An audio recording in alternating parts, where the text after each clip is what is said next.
স্ত্রীকে তালাক দিলে ফিরিয়ে নিব কেমনে? তিনভাবে আপনি ফিরিয়ে নিতে পারবেন, কোনো সমস্যা নেই। তবে একটু বুঝার চেষ্টা করেন। অনেকেই তালাকের ব্যাপারে ভুল বুঝার কারণে, যার কারণে তার কনসেপ্ট ক্লিয়ার না থাকার কারণে সংসার সারা জীবন হারাম হয়ে থাকে।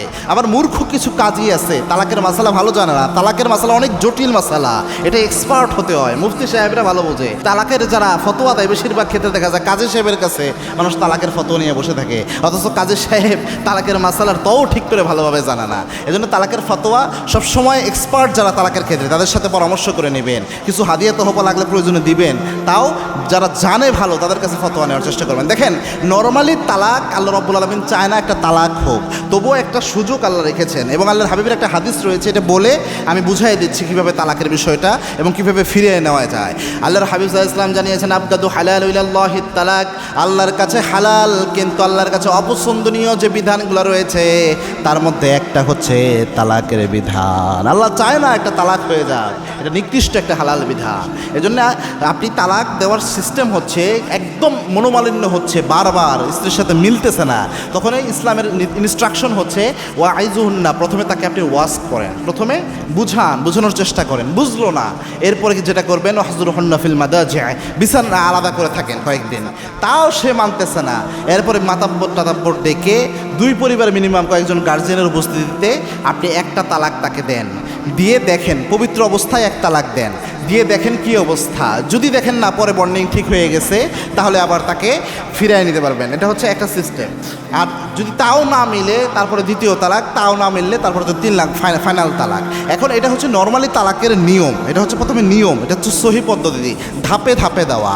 আর বাংলাদেশে যেটা হয় এক বৈঠকে একসাথে 3 তালাক দিয়ে বসে থাকে, কয় তুই তো 1 তালাক 2 তালাক 3 তালাক, তোর 14 গোষ্ঠী তালাক, এরকমভাবে তালাক দেয়। বাপ মা 14 গোষ্ঠীতে তালাক দেয়, মনে হয় সবটিরে সে বিয়ে করছে। ভাবটা এমন, ওমর রাদিয়াল্লাহু আনহু জামানায় এক লোক বউরে এমন 100 তালাক দিছিল, 97 তালাকের জন্য 97টা বাড়ি তার পিঠে দৌড়া মারছে, এরপরে 3 তালাকে বউ তালাক ফতোয়া দিয়ে দিচ্ছে। এই জন্যে এরকম বান্দরামি করবেন না। তো অনেকে এটা করে, এটাকে বিদআতি তালাক বলে, একসাথে 3 তালাক দিয়ে দেওয়া। এই তালাক দিলে আপনি গুনাহগার হবেন, যদিও তালাক পতিত হবে কিন্তু আপনি গুনাহগার হবেন। তো এক বৈঠকে 3 তালাক দিলে আহলে হাদিস ভাইদের মতো তারা 1 তালাক ধরে এটাকে, আর কিছু স্কলাররা 1 তালাক ধরে। কিন্তু হানাফি স্কলাররা, হানাফি মাযহাব সহ মোটামুটি সব মাযহাব এবং উলামা ইকরামের মধ্যে অধিকাংশ উলামা ইকরাম বলছে এক বৈঠকে 3 তালাক দিলে 3 তালাকই হবে। এখন কয়ভাবে স্ত্রীকে ফিরিয়ে নেওয়া যায়? নর্মালি আপনি যদি 1 তালাক দেন, 1 তালাকের রজঈ যেটা, আপনি 1 তালাক দিলেন আপনি ফিরিয়ে নিতে পারবেন স্ত্রীকে। নর্মালি আপনি স্ত্রীকে বলেছেন তোমাকে তালাক দিলাম বা তোকে তালাক দিলাম, তখন 1 তালাক পতিত হয়। আপনি আবার স্ত্রীকে বলেন ঠিক আছে তোমার ফিরিয়ে নিলাম, হয়ে গেল। কিন্তু আপনার জীবন থেকে 1 তালাক শেষ, আর 2টা তালাকের মালিক থাকলেন। তো 1 তালাক দিলে আপনি ফিরিয়ে নিতে পারবেন। 2 তালাক দিয়ে ফেলছেন, 2বার বলছেন, আজকে একদিন বললেন, আবার অনেক দিন পর ঝগড়া লাগছে, আবার বলেন তোমাকে তালাক দিলাম, তাহলে 2বার হলো। এই 2 তালাক হলেও আপনি স্ত্রীকে ফিরিয়ে নিতে পারবেন। নর্মালি রজঈ থাকলে আপনি আবার ফিরিয়ে নিলেই হয়ে যাবে। কিন্তু এই 2 তালাক দেওয়ার পরেও আপনি আবার 3 তালাক দিয়ে ফেলছেন, অথবা একবারে 3 তালাক দিয়ে ফেলছেন, এখন আপনি কি করবেন? এই সময় তো কান্নাকাটি শুরু হয়ে যায় যে কি করা যায়। 3 তালাক যদি আসলেই পতিত হয়, 3 তালাক যদি হয়ে থাকে, সেই ক্ষেত্রে নর্মালি ফিরে নেওয়ার উপায় নাই, বিয়ে করলেও উপায় নাই, বিয়েরও সুযোগ নাই।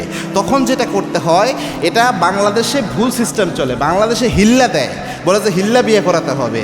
অনেক বাটপার এই কাজগুলা করে, টাকা পয়সা খাইয়া আপনার এই হিল্লা বিয়ে। আমার হালাল্লা সেন্টার খুলছিল কয়েকদিন আগে, অনেক হুজুররা দেখলাম সমানে সিবি দেওয়া শুরু করছে, অথচ পুরা কনসেপ্টটাই ফেক, এটা তেমন কিছুই না। কিন্তু যারা অনেক মাথায় টুপিওয়ালা দাড়িওয়ালার লোকরা দেখলাম উড়া সিবি দিয়ে বসে আছে এই হালাল্লা সেন্টারে করার জন্য, পাঠা সাজার জন্য আর কি। রাসূল সাল্লাল্লাহু আলাইহি ওয়াসাল্লাম বলছেন এদেরকে পাঠা হিসেবে সাব্যস্ত করেছেন, এদের উপর আল্লাহ লানত দিয়েছেন যারা এরকম হালাল সিস্টেম, হালালা হিল্লা বিয়ের সিস্টেম যারা করে। ইসলামে আপনি নর্মালি যেটা করতে পারবেন, নর্মালভাবে আপনার 3 তালাক হয়ে গেছে, আপনি ইদ্যত পালন করবেন।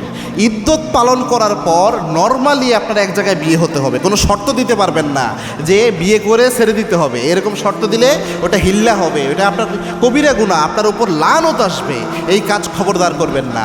আপনি কন্ট্রাক্ট ছাড়া, কোনো ধরনের চুক্তি ছাড়া, শর্ত ছাড়া নর্মালি এক জায়গায় বিয়ে হবে। এখন সে যদি মনে করে যে আমি এই বউ রাখবো না, সে নর্মালি ছেড়ে দিল, তাহলে আবার সেই ইদ্যত পালন করে ওই যে পূর্বের স্বামী আছে তার সাথে আবার নতুনভাবে বিয়ে করতে পারবে, তাহলে বৈধ হবে, কোনো সমস্যা নাই। কিন্তু আপনি চুক্তি করে নিলেন যে আমি তোমারে 1 লাখ টাকা দিলাম বা 50,000 টাকা দিলাম, যে তুমি তাকে কবুল বলেই ছেড়ে দিবা, বা 5,000 টাকা দিলাম কবুল বলেই ছেড়ে দিবা। এই চুক্তি করলে আল্লাহ লানত আপনার উপর বর্ষিত হবে। মারাত্মক একটা নিকৃষ্ট কাজ এটা, এজন্য এই কাজ করতে যাবেন না।